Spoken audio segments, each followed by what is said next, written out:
Alors, maître, bonjour. Oui, bonjour monsieur le journaliste. Maître, vous sortez là d'une audience. Est-ce qu'on peut en savoir plus sur la quintessence de cette audience-là? Écoutez, je vais vous dire en toute sincérité que les magistrats de la session de l'instruction de la Criette aujourd'hui nous ont horrifiés. Le mot n'est pas fort. Vous savez, dans cette procédure, depuis l'enquête préliminaire jusqu'aux actes d'instruction qui ont été posés, plusieurs vices insurmontables ont émaillé la procédure. Et donc, comme on devait s'y attendre, et les magistrats surtout, il y a eu un déluge de demandes de nullité que nous avons fait abattre sur la procédure. Alors, qu'est-ce qui s'est passé? Vous savez, lorsqu'on fait une demande en nullité au cours de l'instruction, les demandes sont portées devant la juridiction de degré supérieur, en l'occurrence devant la section de l'instruction de la Criette. Alors, ce matin, la session, après une instruction à sa manière, a voulu tenir une audience pour probablement rendre sa décision. Alors, vu que les droits de la défense n'ont pas été respectés, nous avons fait observer que d'abord, en l'état actuel, la Cour ne peut pas rendre sa décision pour plusieurs raisons, dont par exemple la mise à disposition de la défense d'un dossier qui ne ressemblait en rien au dossier qui avait été connu par les magistrats instructeurs. C'est-à-dire que la loi oblige les juges, lorsqu'il y a une voie de recours qui est exercée, à transmettre le dossier en entier. Est-ce que vous voyez? Et donc, le dossier qui avait été mis à la disposition des avocats de la défense, qui devait être le même dossier, en tous ces éléments, avec le dossier connu par les magistrats instructeurs, n'a pas été le même. Et donc, nous avons fait observer que ce que nous avons vu, comment on dit, sur la table des juges, c'est-à-dire des magistrats de la section de l'instruction, et ce qui a été mis à la disposition des avocats pour consultation ainsi que la loi les y oblige, n'était pas le même.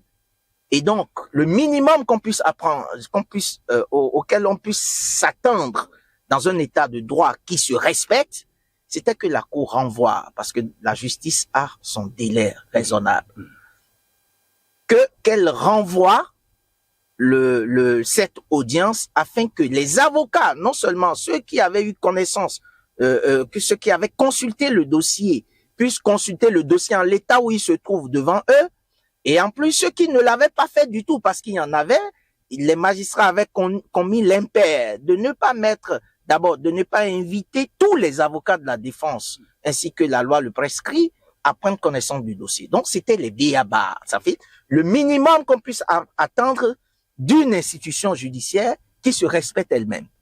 Mais il y a eu plusieurs suspensions et à la fin, nous avons compris que cette préoccupation fondamentale de la défense et même des droits de la défense et du droit lui-même n'était pas la préoccupation des magistrats. Et donc, avec une célérité que rien n'expliquait, parce que les magistrats n'étaient pas sous la contrainte du respect d'un délai, ils ont décidé de rendre la décision coûte et coûte. Et qu'est-ce qui s'est passé? Vous savez, lorsque les avocats sont en face d'une si grave violation des droits de la défense, les droits de la défense sont sacrés, la justice est une institution respectable, elle est sacrée et il va falloir la respecter ou l'honorer. Et lorsque nous sommes retrouvés devant cette situation, il y a eu une exception d'inconstitutionnalité qui a été soulevée. Vous savez, dans la vie courante, dans le code routier comme en droit, il y a des feux rouges. Lorsqu'une exception d'inconstitutionnalité est soulevée, il est prescrit par la loi, précisément par le code de procédure pénale, que le juge doit surseoir sur le siège et renvoyer le dossier à la Cour constitutionnelle pour que la Cour constitutionnelle puisse faire ce qu'il appartiendra. Mais à notre grande surprise, il y a des aînés qui ont déjà plus de 20 ans de bar, qui étaient là, mais la Cour a fait quelque chose qu'on n'a jamais vu. C'est-à-dire qu'elle a outrepassé l'exception d'inconstitutionnalité par un ADD, elle a dit qu'il n'y a pas lieu à renvoyer devant la Cour constitutionnelle et elle a rendu la décision. Évidemment, comme je vous l'avais dit, cette procédure, depuis l'interpellation des mises en cause à ce jour, est émaillée de vices qui, à tout point de vue, ne puissent pas permettre à la procédure de conduire les mises en cause à un jugement. C'est-à-dire que lorsque, comme le dit l'enseigne la sagesse africaine, à tine badoko, c'est-à-dire que lorsque la racine pourrit, la plante doit mourir. Et donc, ils ont conscience que cette procédure ne peut pas, en l'état actuel, conduire à un jugement. Mais la Cour, comme dans un scénario que personne ne comprend, et dans une célérité que rien n'explique, a rejeté les demandes de nullité.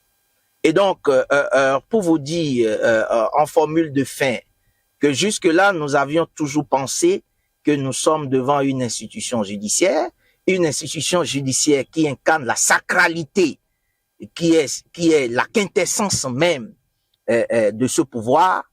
Nous ne nous retrouvons pas face à des juges qui sont en quête de la vérité, parce que c'est la vocation de l'instruction. L'instruction vise, d'abord elle se fait de façon impartiale et elle vise à établir les charges ou les décharges. Donc elle se fait dans les deux sens. C'est-à-dire le juge d'instruction n'a pas de parti pris. Il instruit à charge et à décharge. Il instruit à charge et à décharge et il relève tous les éléments, que ce soit les éléments à charge et les éléments à décharge. Et il le fait dans l'impartialité totale. Et il prend son temps. Parce que celui qui détient la vérité, il n'a aucune raison de se presser.